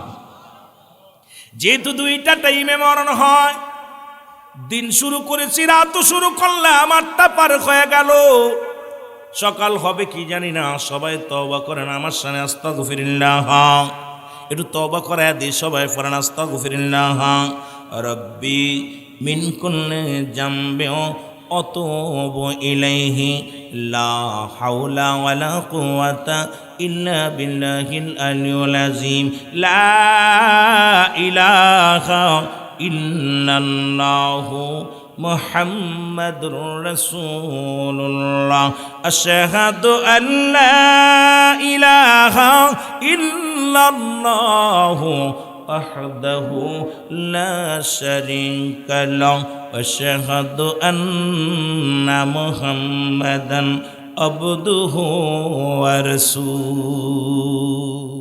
এই যে সুযোগ পাইলাম তওবা করার, এই সুযোগটা যদি আগামীকাল না আসে, একটা সেকেন্ড পরে যদি না আসে, তাহলে আপনার জীবনটা বরবাদ। এই যত সুযোগ পাবেন বেশি ইস্তেগফার করবেন, ক্ষমা চাইবেন আল্লাহর দরবারে। এ আমার ভাইয়েরা, আমার বন্ধুরা, আমার নবীজি বললেন, সাহাবীরা গো, আমি তোমাদের বলতে, তোমরা কি আমার সাথে কেউ জান্নাতে যেতে চাও? সাহাবীরা বলেন, কে বা না চায় ইয়া রাসূলুল্লাহ, ইয়া হাবিবাল্লাহ। নবী বললেন, যে ব্যক্তি 5 ওয়াক্ত সালাত নামাজ সময় মতো ওক্ত মতো আদায় করতে পারবে, আমি নবী জবান দিলাম, আমি নবী কথা দিলাম, ওই ব্যক্তিকে আমি নবী হাত ধরে জান্নাতে নিয়ে যাব। এখন রাসূলুল্লাহর সঙ্গে জান্নাতে যেতে চান কে কে? একটু হাত দুখানা দেখায় দেন, জোরে বলেন মারহাবা। আর একটু জোরে বলেন মারহাবা। যেতে চান তো? খুব খেয়াল কর, নবীজি কথা দিছে, নবীজির জবান মিথ্যা না সত্য? জোরে বলেন, সত্য না মিথ্যা? রাসূলুল্লাহ বলছে, আমি কথা দিলাম, যে ব্যক্তি 5 ওয়াক্ত সালাত জামাতের সঙ্গে বা সময় করে ওক্তীয় মতো সময় মতো সালাতটা আদায় করবে, আমি নবী ওয়াদা করলাম, ওই লোকটাকে, ওই উম্মাতকে আমি নবী হাত ধরে জান্নাতে নিব। সুবহানাল্লাহ। আর একটু জোরে। এ আমার ভাইয়েরা, আমার বন্ধুরা, আমার রাসূলুল্লাহর সাহাবী পৃথিবীর মধ্যে শোনগ, নবীজির সেই রকম ইশাত সালাত বাদে সাহাবীদেরকে নিয়ে আলোচনা করলেন। ওর মধ্যে একজন সবচেয়ে গরিব সাহাবী, নাম হল আব্দুল্লাহ আনসারী। জোরে বলা যাবে না মারহাবা? নামটা কি? আব্দুল্লাহ আনসারী।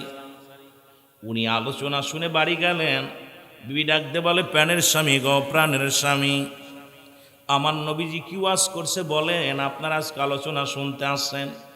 যাদের বিবি আসে নাই, যদি বাড়ি যে যদি মনে হক্কানি বিবি হয়, যদি আমলদারি নারী হয়, ইমানদারি নারী হয়, পর্দাশীলতা নারী হয়, ও মুসলমান সর্বগুণের গুণান্বিত নারী হয়, অবশ্যই জিগাইবে, সিদ্দিক সাহেব কত কি আলোচনা করলো, অমুক বক্তা কি আলোচনা করলো, মুসলমান শুনে না অমুক বক্তা কি আলোচনা করলো, ও স্বামী কি হিদায়াতমূলক আলোচনা করলো বলো। আর যদি মুসলমান হক্কানি মহিলা না হয়, যদি ওই নারী যদি দিনদার না হয়, জীবনেও জিগাইতো না, গেলে কয় তাবারক আনছো কি না, গেলে কইব কি আনছো, বাজারে কি কোনো বাজারে কিছু পাও নাই, ওই মেলায় কি কোনো বাদামও আসে নাই, খালি হাতে আইলা। কিন্তু ইমানদার নারী যিনি, জীবনেও এটা বলতো না, বলবে স্বামীরে কি আমল কি ওয়াজ করছে আপনি একটু বলে দেন। ও যুবক বন্ধুরা, দিলটা নরম করে একটু কথাগুলো শোনো। আব্দুল্লাহ আনসারীর বিবি ডাকতে বলে, স্বামী এত রাত হয়ে গেল, কোথায় ছিলেন? কয় আমি নবীর দরবারে ছিলাম। কয় আমার নবীজি কি ওয়াজ করছে একটু বলেন, আপনি একটু বলেন। বলে বিবি রে, আমার নবী আজকে ওয়াজ করছে যে ব্যক্তি 5 ওয়াক্ত সলাত, 5 ওয়াক্ত নামাজ জামাতের সঙ্গে সময় মতো মতো আদায় করতে পারবে, নবী ওয়াদা করেছে তাকে হাত ধরে জান্নাতে নিবে। জোরে বলেন মারহাবা। মদিনা যাইতে পারলাম না, মদিনা দেখতে পারলাম না, বল মদিনা যাইতে পারলাম না, মদিনা দেখতে পারলাম না। আমার সাথে পড়েন, মদিনা যাইতে পারলাম না, মদিনা দেখতে পারলাম না। আমি অসহায় তাই এত দূরের, আমি অসহায় তাই এত দূরের, শুধুই সালাম জানাই, বল শুধুই সালাম জানাই, মদিনা যাইতে পারলাম না, মদিনা দেখতে পারলাম না, বল মদিনা যাইতে পারলাম না, মদিনা। মদিনার নাম কত মধু,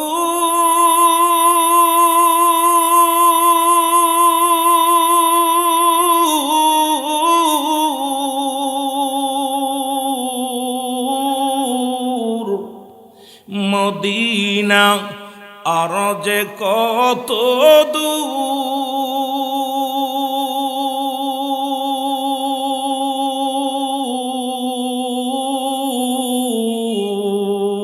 ওই মদিনার পথের দুলি, ওই মদিনার পথের দুলি মাখতে পারলাম না, মদিনা যাইতে পারলাম না, মদিনা।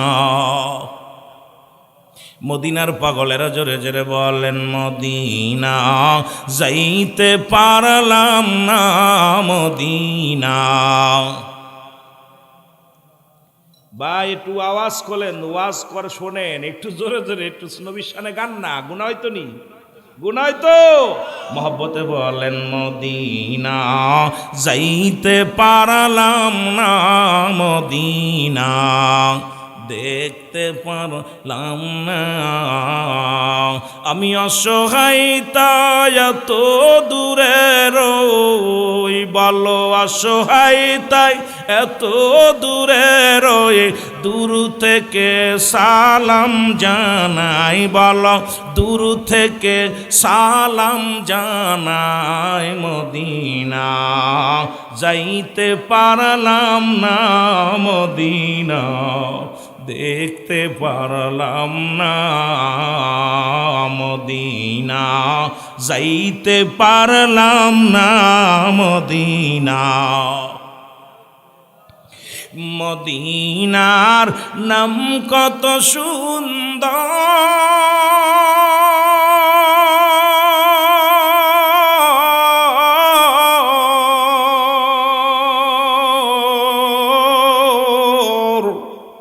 মদিনা কেড়ে সে অন্তর,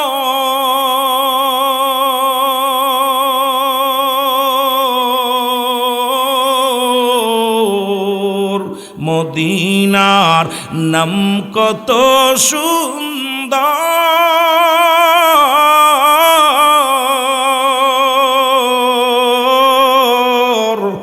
মদিনা কেড়ে সে অন্তর।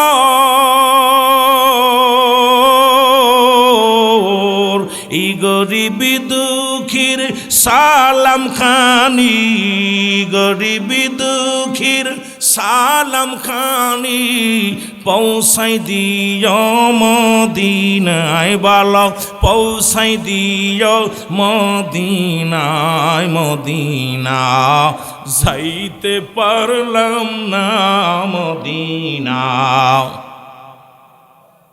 আয় হায়, মদিনার যদি ভালোবাসেন একটু আওয়াজ দিয়ে বলেন, মদিনা যাইতে পার, দেখতে পারলাম না। আমি অসহায় তাই এত দূরে রয়ে, বলো অসহায় তাই এত দূরে রয়ে, দূর থেকে সালাম জানাই, বলো দূর থেকে সালাম জানাই। মদিনা যাইতে পারলাম না মদিনা। এই দুনিয়ার মুসলমান,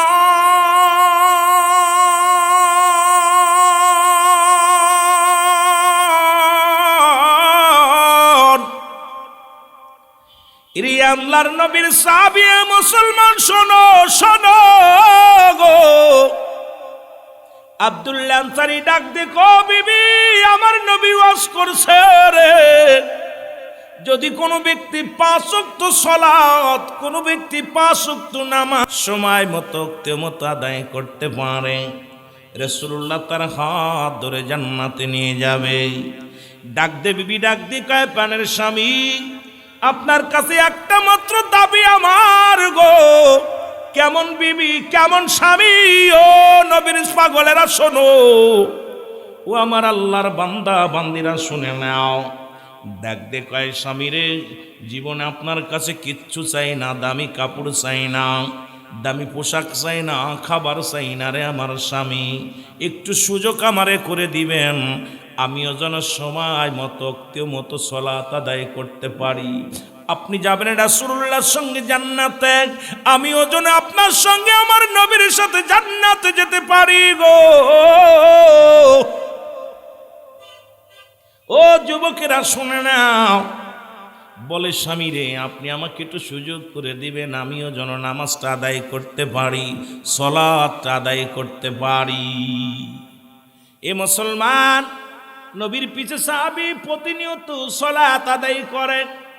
রাসূলুল্লাহ দেখে সাহাবী প্রতিদিন আপনাদের ইমাম সাহেব হুজুর যিনি ইমামতি করেন নিয়মিত মুসল্লিদের চেনে। মুসলমান শোনো, 2 দিন যদি অ্যাবসেন্ট হয়, ইমাম সাহেব জিগাইব অমুক মুসল্লি কই গেছে, মুয়াজ্জিমকে জিগাইব, মুয়াজ্জিম ভাই অমুক মুসল্লির তো একটা সপ্তাহ দেখি না, আর এক মুসল্লির জিগাইবে, ভাই অমুক মুসল্লির তো দেখি না। নবীজি জিগায়, আমার সাহাবীরা রে, রাসূলুল্লাহ বলতেছেন আমার সাহাবীরা রে, আমার আব্দুল্লাহ আনসারী শুনে নাও, শুনে নাও, প্রতিদিন নামাজে আসে, সালাত শেষ করে জামাতে নামাজ শেষ করার পর সালাম ফিরা, আসসালামু আলাইকুম ওয়া রাহমাতুল্লাহ। এর মুসলমান বান্দিকে সালাম ফিরানোর সঙ্গে সঙ্গে গো আব্দুল্লাহ আনসারী বাড়িতে ছুটে চলে যায়, মসজিদ থেকে বাইর হয়ে চলে যায়। কারণটা কি? বলে, ইয়া রাসূলুল্লাহ, ইয়া হাবিবাল্লাহ, আপনার সাহাবী হয়তো দুনিয়ার কোনো ঝামেলায় পড়ে গেছে, দুনিয়ার কোনো প্রেমে পড়ে গেছে। নবী কয়, না না, আমি নিজেই যাব। এমনি আর নবী বলেন না, হায়াতি খায়রুল লাকুম। নবী কয়, আমার উম্মতিরা রে, আমি নবী দুনিয়ার মধ্যে আসলাম আমার উম্মতের জন্য গো। ও আলেম উলামা, নবী কি বলে শোনো। নবী কয়, হায়াতি খায়রুল লাকুম, আমার হায়াতের জিন্দেগিটা আমার উম্মতের জন্য কল্যাণ স্বরূপ। কারণ উম্মতের সঙ্গে চলাফেরা করলাম, উম্মতের সঙ্গে কথাবার্তা বললাম, উম্মতের সঙ্গে যেমনি ঘর সংসার করে এমনি আমি করলাম। ও মুসলমান, ওয়াফাতি খায়রুল লাকুম, আমি নবীজি ইন্তেকাল করলাম, এটা উম্মতের জন্য কল্যাণ স্বরূপ। মামায়াতি খায়রুল লাকুম। ওলামা ইকরাম যারা সো নবী ডাক দে কয়, উম্মতিরা গো রে, আমি নবী দুনিয়া থেকে বিদায় নিলাম, শোনো গো। এটা আমার উম্মতের কল্যাণের জন্যে। ভালো করে কান দিয়া শোনো, নবীর হাদিস কি বলে। নবী আমার উম্মতিরা রে, এই দুনিয়া থেকে বিদায়টা আমার উম্মতের জন্যে। পৃথিবীর মধ্যে কোনো উম্মত যদি ভালো কর্ম করে, সঙ্গে সঙ্গে আমি নবী আল্লাহর দরবারে প্রশংসা করি, আমার আল্লাহ অমুক গ্রামে অমুক ব্যক্তি মুসলমান শহীদুল ইসলাম সাহেব একটা ভালো মানুষ, সালাত আদায় করছে, ভালো কর্ম করেছে, প্রশংসায় লিপ্ত হয়ে যায় রব্বে কারিমের দরবারে আমার আল্লাহ। আবার যদি কোনো উম্মত গুনাহের কাজ করে গো, নবী কয় সঙ্গে সঙ্গে আমি বলি আল্লাহ ওই শহীদুল ইসলাম সাহেব অন্যায় করেছে, তুমি তারে মাফ করে দাও, আমি অমুকের তরফ থেকে তওবা করলাম, ইস্তেগফার করলাম। এখন কইবেন হুজুর দলিল কি? নবী কয় ওমামায়াতি খায়রুল লাকুম ফাতি খায়রুল লাকুম। নবী কয় আমার উম্মতিরা গো,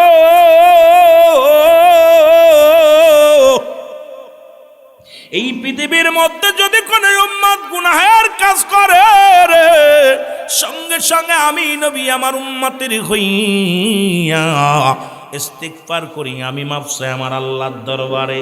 এমন নবী কয়জন পাবে রে মুসলমান? শুনে নাও, যিনি উম্মতের কান্ডারি, রাহমাতাল লিল আলামিন। জোরে বলেন মারহাবা। আর একটু জোরে জোরে চিল্লায়া বলা যাবেন আল্লাহু আকবার। আল্লাহর নবী কয় সাহাবীরা রে, আমি নবী নিজেই যাব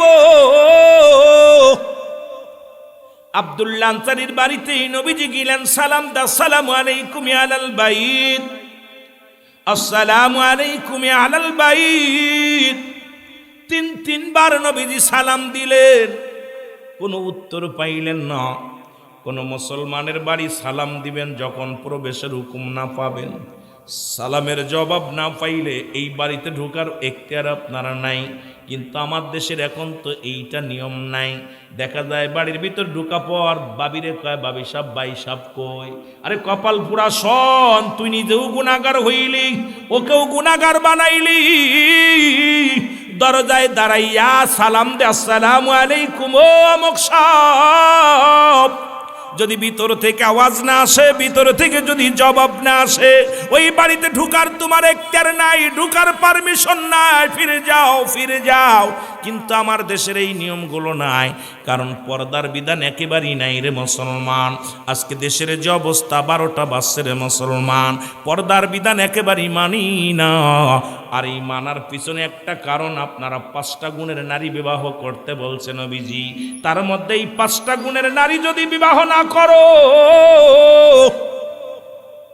আলোচনা যেহেতু পল্লী এলাকার মাহফিল, আঞ্চলিক এবং টাউন পাশে, তবু জানতে হবে, আমাদের মানতে হবে মুসলমান। শুনে নাও, রাসূলুল্লাহ নিয়ম করছিটা নবীজির মায়ের ভিতরে ছিল যে 5টা গুণ, সেই গুণে গুণান্বিত নারী যদি বিয়ে না করতে পারো, জীবনে কোনোদিন সুখী হতে পারবা না, সংসারে শান্তি আসবে না।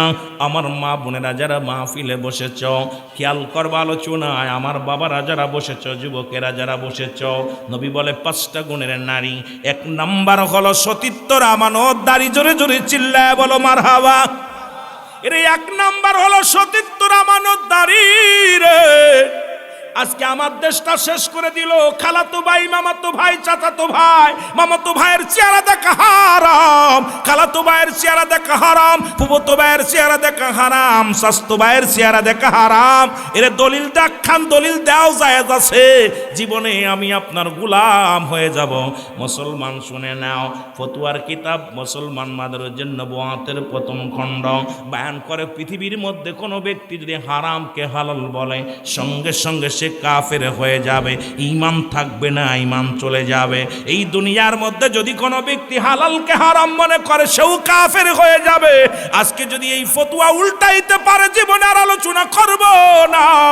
মুসলমান শুনে নাও, শুনে নাও, আজকে যেটা হারাম এটা হালাল বলার একটা আমির রুহুল আমিনের নাই, মসজিদের ইমাম সাহেবের নাই, সভাপতির নাই, মেম্বার চেয়ারম্যানের নাই, কোন এমপি মন্ত্রীর নাই। কিন্তু আমার দেশ শেষ, জাতি শেষ, সমাজ শেষ।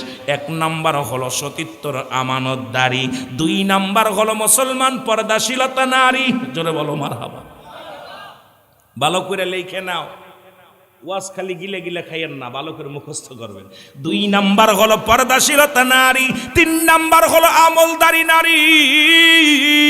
ও যুবক শুনে নাও, শুনে নাও। 4 নাম্বার হলো রূপবতী গুণবতী নারী। এই গুণবতী নারী যদি বিয়ে করে বিদেশে 50 বছর থাকো, জীবনেও তোমার থুয়া যাবে না। কারণ আজকে আমাদের বাবারা যারা বউ থুইয়া বিদেশে গেলেই আর বউ বাড়ি এসে পায় না, কারণ একটাই হলো ধলা চামড়ার পাগল আমরা হয়ে গেছি। ওই সুন্দরী চামড়ার পাগল হওয়ার কারণে ওরে জাত বিদাবেত নাই। আজকে আমলদারি নারী নয়, পর্দাশীলতা নারী নাই, গুণবতী নারী নাই, খালি রূপ দেখেই পাগল হয়ে গেলাম। এগুলো সংসারে আসিয়া শান্তি নাই, শান্তি নাই, শান্তি নাই। এই জন্য রাসূল বলছে মুসলমান শুনে নাও, এই 5টা গুণের নারী। 5 নাম্বার হলো মুসলমান একটা আদর্শ বাবা মায়ের সন্তান। আজ থেকে প্রতিজ্ঞা করব, কোনো গাঞ্জাখোরের মেয়ে বিয়ে করব না, কোনো মদখোরের মেয়ে বিয়ে করব না, মুসলমান কোনো হিরণসিখোরের মেয়ে বিয়ে করব না, সুদখোর ঘুষখোরের মেয়ে বিয়ে করব না। এরে আজ থেকে প্রতিজ্ঞা করো, বাঘের পেটে বিড়াল হয় না, বাগডাসা হয়। আজকে ওই ঘুষখোরের মেয়ে ভালো হতে পারে না, সুদখোরের ছেলে মেয়ে ভালো হতে পারে না। সুদখোর, ঘুষখোর, মদখোর, গাঁজাখোর এদের ছেলে মেয়ে কোনোদিন ভালো হতে পারে না, এদের সঙ্গে আত্মীয়তা করা যাবে না। এই প্রতিজ্ঞা করো, যদি বাঁচতে চাও আজ থেকে প্রতিজ্ঞা করে নাও। এই গ্রামে কে কে সুদ খায় আপনারা জানেন, কে কে ঘুষ খায় আপনারা জানেন, তাদের সঙ্গে আত্মীয়তা ছিন্ন করেন।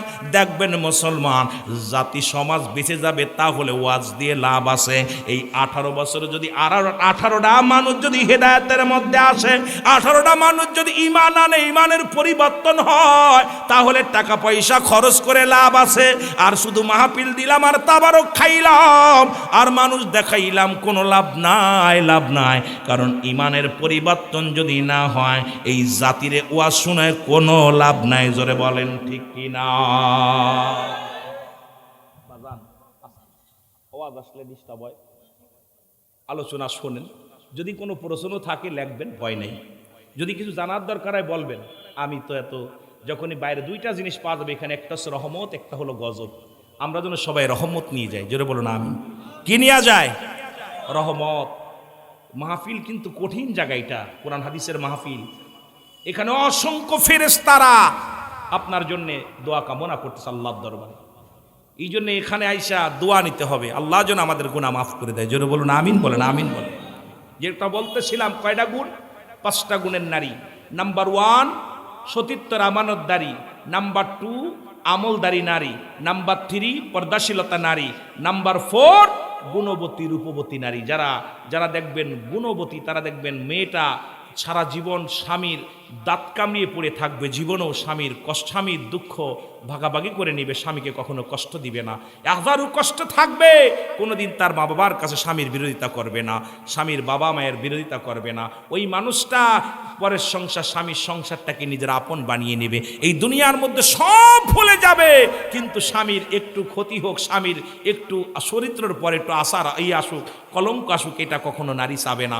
নাম্বার 5 হলো সবচেয়ে গুরুত্বপূর্ণ বিষয় হলো যে আমরা একটা আদর্শবান বাবা মায়ের সন্তান বিয়ে করতে চাই। ছেলে হোক আর মেয়ে হোক, গাঁজাখোর, মদখোর, নিশাখোর, আপনার ঘুষখোর, সুদখোর, এদের থেকে পরিহার করতে হবে। জাতিকে বাঁচাতে হলে, সমাজ বাঁচাতে হলে এই করা আপনি একটু খেয়াল করে চলেন, দেখবেন আপনার সমাজটা এত সুন্দর পরিবর্তন হয়ে যাবে। এই সমাজের মধ্যে দুর্নীতি দূর হবে। আপনার ওই পুলিশ প্রশাসন, আপনার ওই আর্মি, র্যাব, এটা কি করবো? আমাদের এমপি মন্ত্রীর প্রয়োজন নাই। আমরা সমাজ পরিবর্তন করতে হলে আমরা নিজেরাই যথেষ্ট। যদি আমরা একটু পরিবর্তন হই, যদি খালি দুনিয়ার সম্পদের দিক না তাকায়। এ মুসলমান, কুল্লু মান আলাইহা ফান, সব শেষ করে দিবে আমার আল্লাহ। সুতরাং এই মৌলভী সাহেব, মোল্লা সাহেব, এমপি, মন্ত্রী, মিনিস্টার কেউ থাকবে না দুনিয়া থেকে, সব আল্লাহ শেষ করে দিবে। এই যে 3বার সফল মন্ত্রী ছিল, সাবেক মন্ত্রী আমাদের আপনার বিএনপির চেয়ারপারসন, আপনার বিএনপি যারা করেন, 3বার সফলভাবে রাষ্ট্রনায়ক ছিলেন তিনি। আল্লাহ তাকে নিয়ে গেছে না, বেশি আছে না মরে গেছে? কথা বলেন না, কি নিয়ে গেছে? কিছু নিয়ে গেছে। যদি যা আমল করে গেছে এইটা। সুতরাং আপনি কি নিয়ে যাবেন? আল্লাহ কয় কুল্লু মান আলাইহা ফান, সব শেষ। এই বান্দা, আজকে বাড়ি করছো, গাড়ি করছো, যে বাড়ি থেকে নাস্তা করলাম, কত সুন্দর বাড়ি করছে। এ মুসলমান, একটা ইট নিয়ে যাইতে পারবা, একটা 10টা টাকা নিয়ে যেতে পারবা, তুমি কি নিয়ে যাবা? তোমার আমল ছাড়া কিচ্ছু নিয়ে যেতে পারবা না। সুতরাং আপনাকে আমাকে সেই এমন আমল করতে হবে যেন কবরটা সুন্দর হয়। ওই কবরটা যখন আবাদান আবাদান চিরস্থায়ী, যেখানে আপনার কবর বলতে বোঝায় জীবনের মৃত্যুর পর থেকে কিয়ামত পর্যন্ত জগৎটাকে বলা হয় কবরের জগৎ। এই জগৎটা যদি সুন্দর না হয়, এই দুনিয়ার কয়দিনের জিন্দেগি, 60 বছর 50 বছর বাঁচবো, গাছতলা কাটাইলেও চলবে। আম গাছ তো আপনারা ঢাকাতে যাবেন, ঢাকা যে দেখবেন কমলাপুরে গেলে রাস্তার পাশ দেখবেন কত মানুষ, বাড়ি নাই ঘর নাই, রাস্তার কোলে কুয়াশার মধ্যে শুয়ে আছে, বৃষ্টির মধ্যে শুয়ে আছে, খাবার নাই, টাকা নাই, কাপড় নাই, অসহায় মানুষগুলো, তাদেরও দিন যাচ্ছে। যারা 20 তলায় বাস করতেছে তাদেরও দিন যাচ্ছে, যে গাছতলায় পড়ে আছে তারও দিন যাচ্ছে। কিন্তু আপনাকে বুঝতে হবে যে আপনার এই জীবনের পরে আর একটা জীবন আসবে, যে জীবনটা প্রকৃত আমার সুন্দর যদি না হয়, আমার জীবনটাই বরবাদ। জোরে বলেন ঠিক কিনা? আর একটু জোরে বলেন ঠিক কিনা? আল্লাহ কি কয়? সব দুনিয়ার যত মাটি আছে সব মাটিগুলো পুরায় আমি তামা বানায়া দিব। এই জমিনে যত মাটি আছে, এই মাটি যে কত ফাঁকি দিলাম, বোনেরে ফাঁকি দিছি, ভাইয়েরে ফাঁকি দিছি, ভাই হয়ে ভাইয়েরে ফাঁকি দিছি, সন্তানকে ফাঁকি দিছি। অনেক বাবা আছে বেয়াদব, সেই বাবাগুলো আমাকে বাবা মায়ের দিকে যেতে হবে। আলোচনা, অনেক আলোচনা, আমি বাস্তবতা নিয়ে আমি আলোচনা করি বেশি, কারণ তান রুহুল আমিন সিদ্দিকী বাস্তবমুখী বক্তা। কারণ যখনই আলোচনার মাঠে যাই মানুষের চেহারা দেখে বেশি আলোচনা করি, এটা আমার স্বভাব বেশি। কারণ আমার চিন্তাধারা, একটা মানুষ যদি একটু হেদায়েতের মধ্যে আসে তাহলে আমার ওয়াজিং জীবন সার্থক, না হলে আল্লাহর দরবারে আমার জবাব দিতে পারবো না। কারণ আমি আপনাদেরকে আমার মন গড়া ওয়াজ করার মতো পরিবেশ নাই, কারণ আপনাদেরকে কিছু দিতে হবে। এত কষ্ট করে বসে আছেন, এই শীতের কাপড় ফেলে দিয়ে, শীতের তোশক ল্যাপ ফেলে দিয়ে, কম্বল ফেলে দিয়ে এই জান্নাতের বাগানে বসেছেন, যদি কিছু না নিয়ে যেতে পারেন, শুধু শুধু এসে লাভ কি বাবা? এই শুধু শুধু জিন্দেগি কাটায় লাভ কি? যেটা বলতেছিলাম, আল্লাহ কয় জমিনটা পুরায় আমি তামা বানায় দিব। কি বানায় দিবে? বোঝেননি? মাটিগুলো পুড়ে হবে কি? তামা। কত ভাই ভাইরে ফাঁকি দিচ্ছে, কত ভাই পরের জমি লাঙ্গল চষে যে লাঙ্গল বেঁকা করে ঠেলে দেয়। কুবাইতে যায়, কালেমা পড়ে, লা ইলাহা ইল্লাল্লাহর কালেমা পড়ে, আর মাটি কুবাই কুবাই আতাল বাড়ায়। আই বোকা পণ্ডিত শোন, বোকা পণ্ডিতের দলেরা শোন, এত পণ্ডিতগিরি করিস না, বোকার স্বর্গে বাস করিস না। একটা কুদাল মাটি নিতে পারবি না, কারণ 3.5 হাত মাটি, এইটাই অরিজিনাল তোমার জন্য। তাও কারুর কপালে আছে, কারুর কপালে নাই। যদি হাঙ্গর কুমিরে খেয়ে ফেলে, যদি পুড়িয়ে ছাই করে দেয়, তাহলে এটাও পালাম না। জোরে বলেন ঠিক কিনা? আর একটু জোরে বলেন ঠিক কিনা?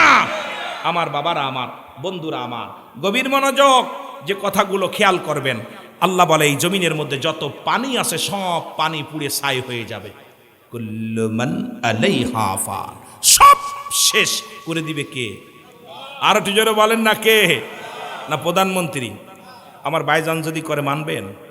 আমি করলে মানবেন? কাউরে মানবেন? আল্লাহ কয় জমিনটা তামা বানায়া দিব। জমিনের মধ্যে যত মাটি আছে সব মাটি পুড়ে তামা হয়ে যাবে। জমিনের ভিতর যত পানি আছে সব পানি পুড়ে ছাই হয়ে যাবে।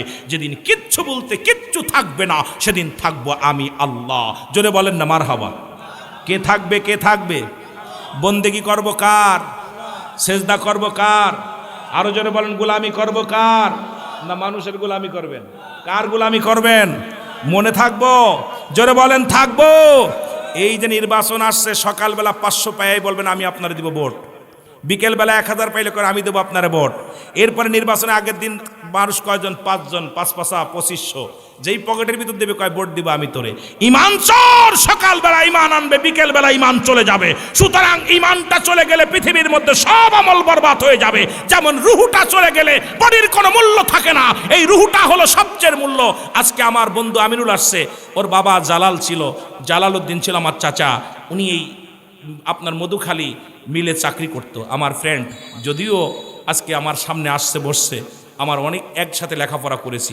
আমার বাবারা, এই যে আমার বন্ধু আজকে আপনারা আসছি না, সামনে বসে আছে, এই যে সামনে বসে আছে, এক বাবার একই ছেলে, ও কিন্তু আমার ফ্রেন্ড হয়।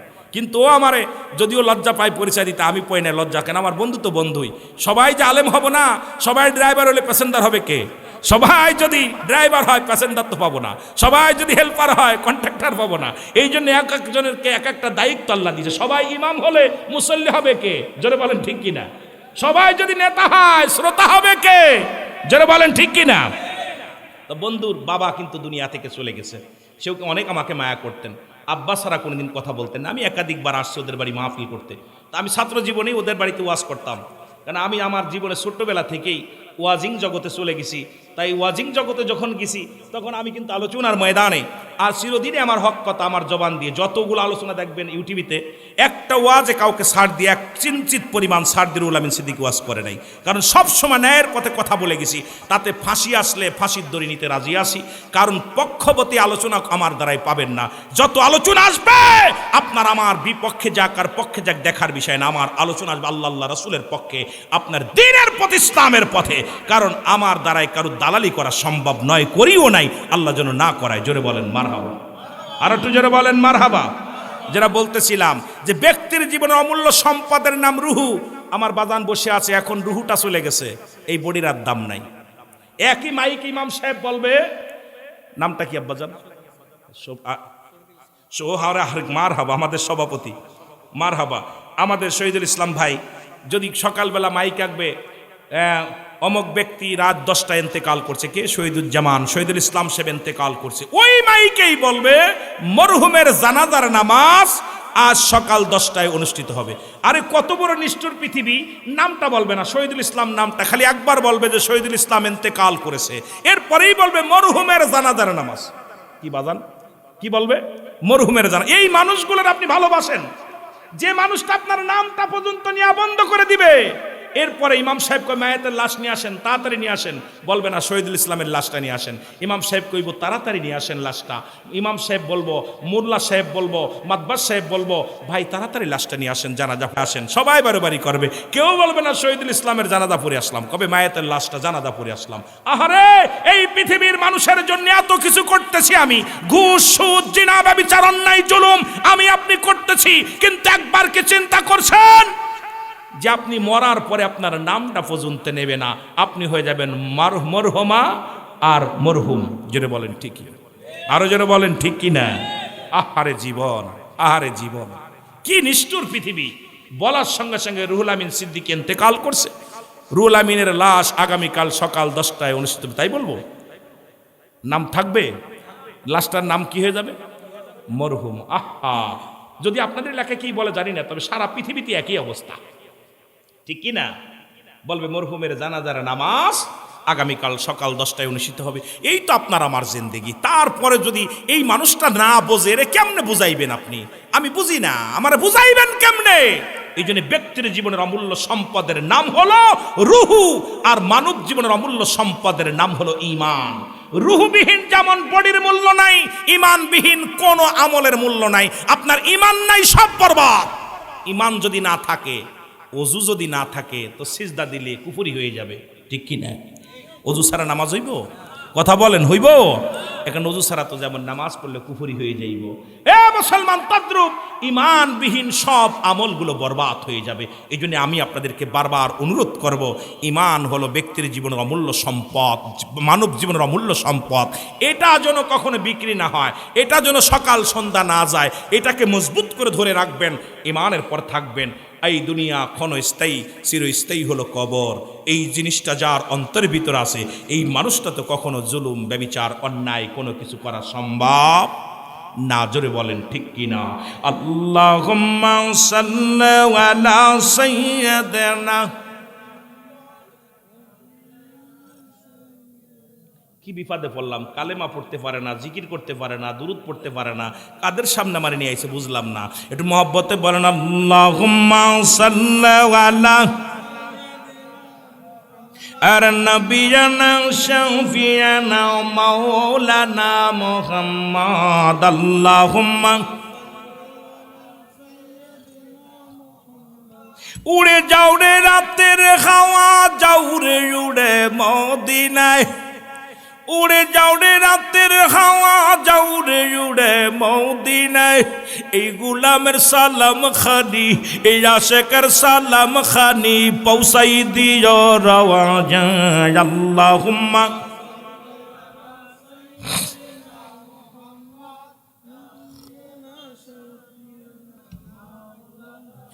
আকাশ কান্দে, বাতাস কান্দে, কান্দে বিবি ফাতিমা। আকাশ কান্দে বাতাস কান্দে কান্দে বিবি ফাতিমা জমিন আসমান কান্দে জমিন আসমান কান্দে কান্দে সোনার মদিনা আল্লাহুম্মা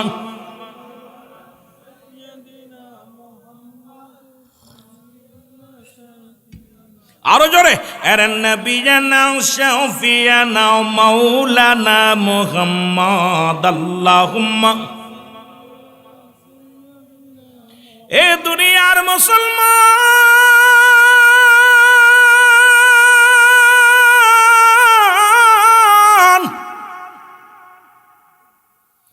নবীজি বলেন নবীজি সালামের জবাব না পায় রে ফিরে চলে আসলেন মনে আসি কি বাবা রাসূলুল্লাহ ফিরে চলে আসলেন পিছন থেকে সালাম দাও ওয়ালাইকুম আসসালাম ইয়া রাসূলুল্লাহ